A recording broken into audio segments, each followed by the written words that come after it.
and over 40,000 buildings built to this standard now. We have a lot of data about their performance, so we know that it works. And this bit about it being a comfort and energy standard and a complete holistic approach is really very important. It's a very, very simple system at one level. It's like putting a duvet around the building, including the windows. You know, the windows are so well insulated, it's just like a duvet all the way around the building, also the floor.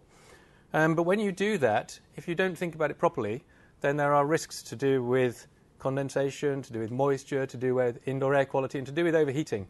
And we know those risks exist. We've got a lot of evidence that that happens if you do badly planned low-energy buildings, particularly in low-energy homes.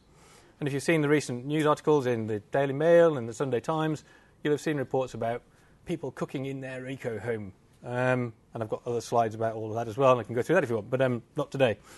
And the point about Passivhaus is it's a holistic system, and it's got a calculation methodology that lets you take account of all those things.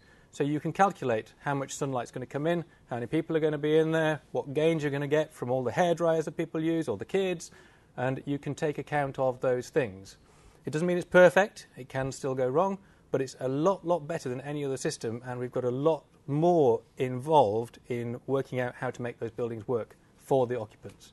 So it's like a step change in terms of the quality of the performance. And just quickly as a kind of advert almost, it's not just housing. We're going to talk to you mainly about housing today probably, but it's not just housing. We've got we've got schools, supermarkets. It's also for retrofit as well, although I'm not necessarily convinced that for individual homes it's the right answer for retrofit. I think for large-scale retrofit projects, tower blocks, linear blocks, industrial blocks, industrial units, then it's a good idea. But for individual homes, I'm not sure that Passivhaus retrofit, unless you're doing a complete retrofit anyway, unless you're doing the whole building anyway, then I'm not sure that it's a very cost-effective way to do it. But for large blocks, definitely retrofit. Passivhaus retrofit is a good way to go. And then we think about why to choose it. I'm not going to go through this today because I'm hoping as we go through the presentations of the speakers that you'll get more on this. They'll all touch on this in all the different ways.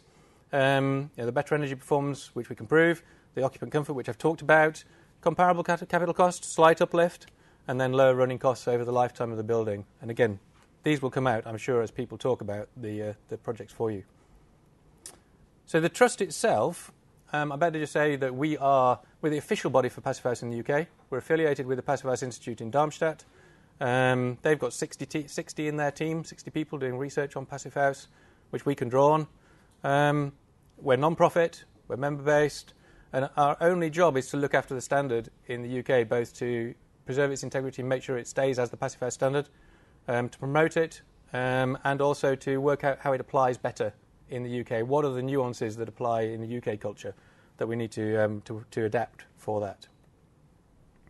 In terms of preserving the standard, we have documents. These are all free to download for everybody on quality assurance, so how they actually get delivered on site, given the culture of workmanship in the UK, on costs. And this one here, claiming the Passivhaus standard. So people often claim they're building something like a Passivhaus or Passivhaus principles, or this is a Passivhaus but it's not certified. It's now a legally defensible term.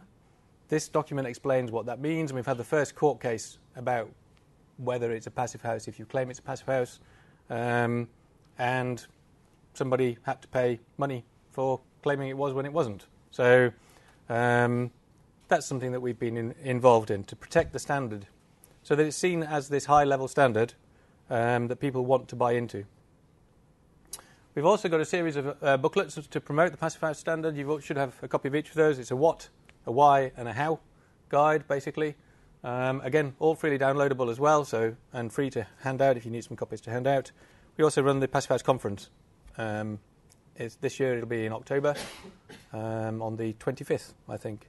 And we have about 400 people come along, 500 people this year, hopefully, come along every year to hear about sharing knowledge about Passivhaus. And finally, undertaking research. This is a graph from Cepheus project, a European project, that shows you how Passivhaus projects buildings actually perform. This is a site for a normal eco-home site. Each of these lines is a house, and it shows you the energy consumption for that house for heating. And as you can see, you've got some that use a lot of energy and some that use very little energy. and that's to do with the lifestyle of the occupants. Perfectly expected, perfectly to be expected, depending on what temperature you want your house at, how many people are living there, all those kind of things. How often you open your windows. But the average is about 65 kilowatt hours per metre squared per year. When you look at the three different sites, these are three different sites. Each line is a house, again, so there's 15 houses, 20 houses, and 30 houses. Again, you get exactly the same shape. It's exactly the same mix. High energy lifestyles, low energy lifestyles, but the average heating demand in each case is always under 15 kilowatt hours per metre squared. So they always perform as you expect. It's such a good holistic system that actually we know that it works. And we're just getting to the point now where we have the same graphs for the first sites in the UK. I only got them in yesterday, so I haven't put them onto a slide yet.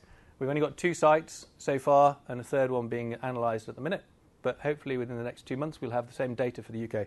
And it's showing the same thing, except ours are slightly lower in terms of the energy use for heating. So we know they work. We're getting the evidence. The evidence is there in Europe. We're getting the evidence in the UK as well. And all that means is that we've got over 500 completed buildings to Passivhaus standard and certified in the UK, certified buildings. Over 1,000 underway that we already know about. And the reason we're here today is to talk to you about how we can help you take the next step and see whether you can add to those numbers. The important thing for us is that it's not about one-off projects anymore. It's not about can we demonstrate that it's possible. It's not about let's do the first of something. So we've got schools, we've got public sector office buildings and community centres, we've got social housing in Scotland, the far north, for a housing association. We've got city council housing in the far south, in Exeter. So it's not about can you demonstrate something, will you take a risk? It's about here's something that works, how can we help you get it onto the next level and take it forward yourself? And just an example of a few more that are going ahead that we know of, you might hear about this, some of these I think. So Cameron Close, another housing association project. Another city council project, 105 homes in Norwich. Agar Grove in Camden, 493 units, the biggest site in the UK so far for Camden Council. So you can see lots of other people are starting to do this. We want to try and work out how to help you get to that next stage. And what I'd like to do is for this to double in size over the next year or 2 or 3. We can cope with that kind of scale of growth and for you to be part of that. So today's session is aimed at, we'd like you to tell us where you're at as we go on. You'd hear about what the leading practitioners are doing. Tell us what you're doing and then what you're struggling with, what you need help with, and we'll try and work out, can we do anything to help you get past those barriers, or can we work with you in some way to help make that happen.